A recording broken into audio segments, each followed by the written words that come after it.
ഇന്നത്തെ കലാപരിപാടി എന്താണെന്ന് വെച്ചിട്ടുണ്ടെങ്കിൽ ഡ്രസ്സ് എടുക്കാൻ വേണ്ടി എറണാകുളത്ത് വേണം. നട്ടപ്പുറ വെയിലായതുകൊണ്ട് തന്നെ ടൂ വീലറിന് പറ്റൂല, ബസ്സിന് പോയാൽ മതി എന്നുള്ള തീരുമാനത്തിലെത്തി. അങ്ങനെ ഞങ്ങൾ ബസ്സിൽ കയറി നേരെ എറണാകുളത്തേക്ക് വെച്ച് പിടിച്ചു. ഇനി എറണാകുളത്ത് പോയത് മാത്രമല്ല ടാസ്ക്, ഇനി അവിടെ ചെന്ന് കഴിഞ്ഞിട്ടുണ്ടെങ്കിൽ കടകൾ തപ്പി നടക്കുക എന്നുള്ളത് ഭയങ്കര വലിയ ടാസ്ക് കേട്ടോ.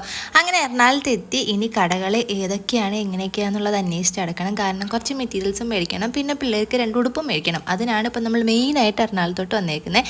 അങ്ങനെ ഓരോ കടകൾ കയറി ഇറങ്ങി ലാസ്റ്റ് ഞങ്ങളൊരു കടയിൽ കയറിയിട്ട് ഒരു മെറ്റീരിയൽ കണ്ടായിരുന്നു, ബ്ലാക്ക് കളർ. എനിക്കിഷ്ടപ്പെട്ടു. എനിക്കിതിനെപ്പറ്റിയൊന്നും വലിയ ധാരണ ഒന്നുമില്ല, പക്ഷെ ഉമ്മാക്ക് വലിയ ധാരണ ആയതുകൊണ്ട് ഉമ്മാക്ക് ഇഷ്ടപ്പെട്ടില്ലായിരുന്നു. അങ്ങനെ നമ്മളൊരു മിറർ കണ്ടപ്പോൾ മിറർ വീഡിയോ എടുത്തായിരുന്നു. കാരണം എവിടെ മിറർ ഉണ്ടായാലും വീഡിയോ എടുക്കുക എന്നുള്ളത് എൻ്റെ ഒരു വീക്ക്നെസ് ആയിപ്പോയി, എന്ത് ചെയ്യാൻ പറ്റും. അങ്ങനെ നമ്മൾ വിശന്നപ്പോൾ ഫുഡ് കഴിക്കാൻ വേണ്ടി കയറി. കാരണം പർച്ചേസ് ചെയ്ത് ലാസ്റ്റ് അവസാനം തളർന്ന അവസ്ഥയിൽ അങ്ങനെ ഫുഡ് കഴിക്കാൻ കയറി. നോർമൽ ഊണാണ് കഴിച്ചത്. അങ്ങനെ ഊണൊക്കെ കഴിച്ച് പുറത്തോട്ട് ഇറങ്ങിയപ്പോൾ അതാണ്ട് കിടക്കണ മഴ. ഇനി ഈ മഴയത്ത് പർച്ചേസൊന്നും നടക്കൂല എന്നുള്ളത് ഉറപ്പായതുകൊണ്ട് തന്നെ ഞങ്ങൾ കുറച്ച് നേരം വെയിറ്റ് ചെയ്ത് നിന്നു മഴ കുറയുമോ എന്നുള്ളത്. അങ്ങനെ കുറച്ച് നേരം വെയിറ്റ് ചെയ്ത് നിന്നപ്പോൾ മഴയുടെ കാര്യത്തിൽ കുറച്ചൊന്ന് തീരുമാനമായപ്പോൾ ഞങ്ങൾ പുറത്തോട്ട് ഇറങ്ങി.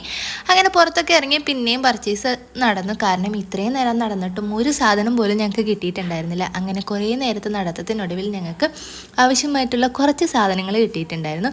ഇനി നമുക്ക് കുറച്ച് നേരം റെസ്റ്റ് എടുക്കാമെന്നും കരുതി നമ്മൾ മറൈൻ ഡ്രൈവിലോട്ട് പോയിരുന്നു. മറൈൻ ഡ്രൈവിൽ ചെന്നപ്പോഴോ ഒടുക്കത്തെ വൈബ്, നല്ല സെറ്റ് വൈബ്. കാരണം എന്താണെന്ന് വെച്ചിട്ടുണ്ടെങ്കിൽ നമ്മുടെ മഴക്കാറും മഴയൊക്കെ ഉള്ളൊരു നല്ല തണുത്തൊരു വൈബില്ലേ, അങ്ങനത്തെ ഒരു വൈബായിരുന്നു, നല്ല സെറ്റ് വൈബായിരുന്നു കേട്ടോ. അങ്ങനെ അവിടെ നിന്ന് കുറേ വീഡിയോസും ഫോട്ടോസൊക്കെ എടുത്തായിരുന്നു.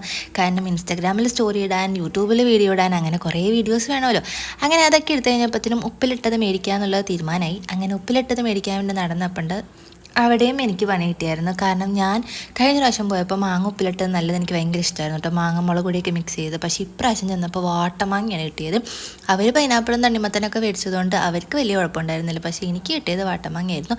പിന്നെ മാങ്ങ എങ്ങനെ കിട്ടിയാലും എനിക്ക് ഇഷ്ടമായതുകൊണ്ട് മാങ്ങയും തിന്ന് ഞങ്ങൾ നേരെ വീട്ടിലോട്ട് പോകാൻ വേണം. അതിൻ്റെ ഇടയിൽ ഒരു കപ്പലണ്ടിയും കൂടെ മേടിച്ചായിരുന്നു. അപ്പോൾ അത്രയേ ഉള്ളൂ, അടുത്തൊരു കാണാം, ബായ്.